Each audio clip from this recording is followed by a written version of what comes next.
ಸಹಸ್ರಾರು ನೂರಾರು ಪ್ರಶ್ನೆಗಳು ನನ್ನಲ್ಲಿ. ದೂರದ ಮಧುರೆಯಿಂದ ಬಂದವ ನೀನಲ್ಲವೇ?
ಬರುವುದು ನಾನು, ಪೆಟ್ಟು ಬೀಳುವುದು ನನಗೆ.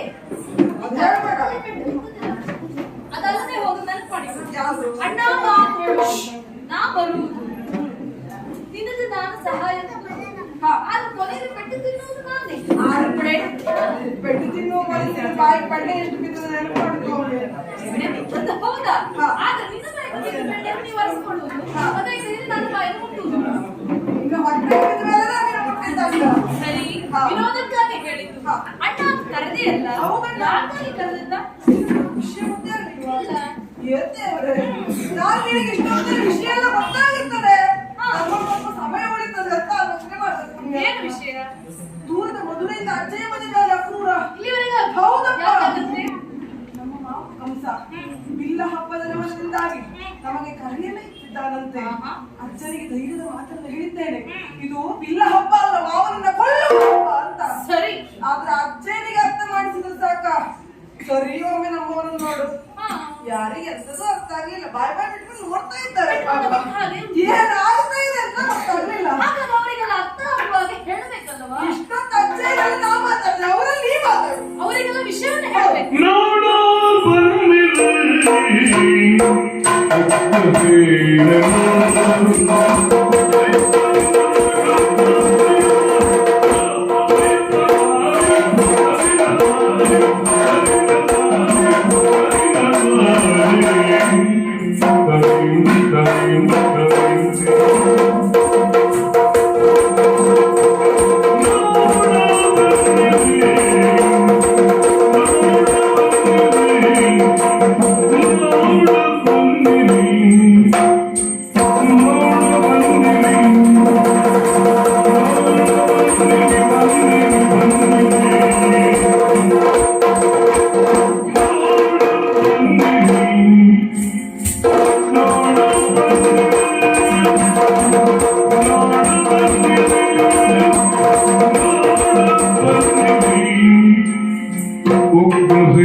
ಅವನು ಮುಂದಿನ ಜನನಿ ಜನಗ ಒಂದನು ನೋಡ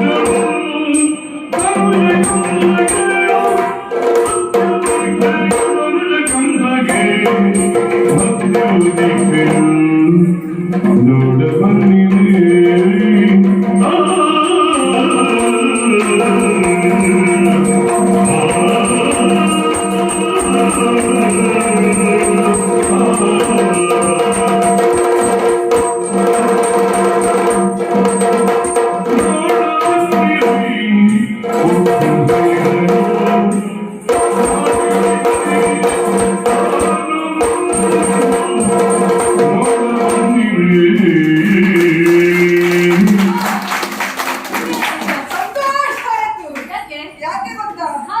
ನಾವು ಆಟ ಆಡಿದ್ದೇ ಹೆಚ್ಚು ಬಿಟ್ರೆ ಹಾ. ನೀನು ಇಷ್ಟು ಕೊಡೋದು ನಾನು ನೋಡ್ಲಿಲ್ಲ. ಹೌದಾ? ಅದಕ್ಕಾಗಿ ಮತ್ತು ಊರವರೆಲ್ಲ ಹೇಳುದು, ಹಾ. ಕೃಷ್ಣ ನೀನು ಕುಣಿಯುವುದು ಚಂದ, ನೀನು ಕುಣಿತ ಚಂದ ಅಂತ. ಹಾ. ಸತ್ಯ ಹೇಳಬೇಕಾ, ನಮ್ಮ ಅಣ್ಣನ ಕುಣಿತವನ್ನು ನಾವು ಸರಿಯಾಗಿ ನೋಡ್ಲಿಲ್ಲ. ಇಲ್ಲ ಎನ್ಸೇಗ ನೀನಾಡಿದೆ ಅಲ್ಲ, ಹಾ. ಇವರಿಗೆಲ್ಲ ವಿಚಾರ ಗೊತ್ತಾಗಲಿಲ್ಲ. ಹಾ.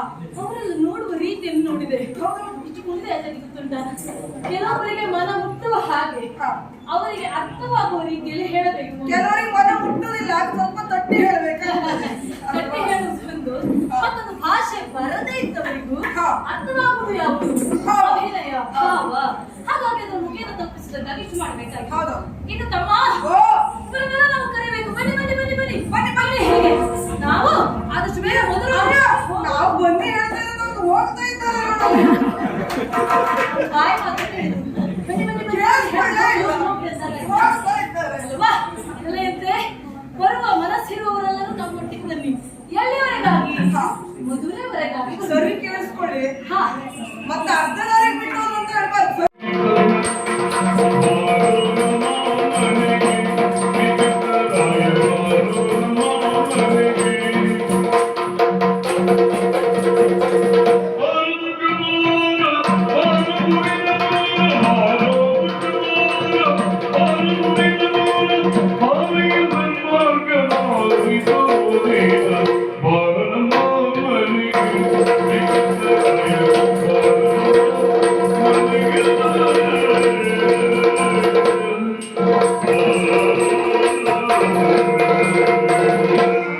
ಏನಾಯ್ತಂದ್ರಯ್ಯ? ಮುಂದೆ ಹೋಗ್ಲಿಕ್ಕಿಲ್ಲ. ಮುಂದೆ ಹೋಗ್ಲಿಕ್ಕೆ ನಾನು ಬಿಡುವುದಿಲ್ಲ. ಅಜ್ಜಯ್ಯ, ಇದು ತಪ್ಪಲ್ವಾ? ತಪ್ಪು ನಿಮಗೆಣಿಸಬಹುದು. ಮಾವನ ಕರೆಯನ್ನು ಹೊತ್ತು ತಂದವ ನೀನು. ಹೌದು. ಮುಂದೆ ಹೋಗ್ಲಿಕ್ಕಿಲ್ಲ ಅಂತ ಅದಕ್ಕೆ ಹೋಗುವುದೇ ಬೇಡ ಅಂತ ಹೇಳಿದ್ದಲ್ಲ. ಮತ್ತೆ ನೋಡಿದ್ದು ನಮ್ಮ ಮನೆ. ಹಾ. ಗೋವಿಂದ ಓ, ನಮ್ಮ ಮನೆಗೆ ಬಂದು ನಾನು ಕೊಡುತ್ತಿರುವಂತ ಆತಿಥ್ಯವನ್ನು ಸ್ವೀಕರಿಸಿ ಮುಂದೆ ಹೋಗಬಹುದೇವೆ. ಅಜ್ಜಯ್ಯ, ಭಕ್ತರ ಬೇಡಿಕೆಗೆ ಎಂದೂ ಇಲ್ಲ ಅಂತ ಯಾವ ದೇವರು ಹೇಳುವುದಿಲ್ಲ. ಇಲ್ಲಿ ನಾನು ದೇವರು ಅಂತ ಹೇಳ್ತಾ ಇರುವುದಲ್ಲ, ನಿನ್ನ ಭಕ್ತಿ ದೊಡ್ಡದು ಇಲ್ಲಿ. ಆದರೂ ವಿನಯಪೂರ್ವಕವಾಗಿ ನಾನು ಇದನ್ನು ತಿರಸ್ಕರಿಸ್ತಾ ಇದ್ದೇನೆ. ಯಾಕೆ ಬಲ್ಲೆಯ? ಯಾಕೆ? ನೀನು ಕಂಸನ ಅಡಿಯಾಳಾಗಿ ಬದುಕುತ್ತಾ ಇರುವವ. ಹೌದು. ಆತನ ಉಪ್ಪಿನ ಋಣ ನಿನ್ನ ಮೇಲಿದೆ. ಹೌದು. ಆತನ ಋಣವನ್ನು ಹೊಂದಿದವನ ಮನೆಯಲ್ಲಿ ನಾನೊಂದು ತೊಟ್ಟು ನೀರನ್ನು ಸ್ವೀಕರಿಸಿದೆ ಅಂತಾದರೂ ಕಂಸನ ಋಣ ಎನ್ನುವುದು ನನಗೆ ಬಾಧಿಸುವುದಿಲ್ಲವೇ ಹೇಳು?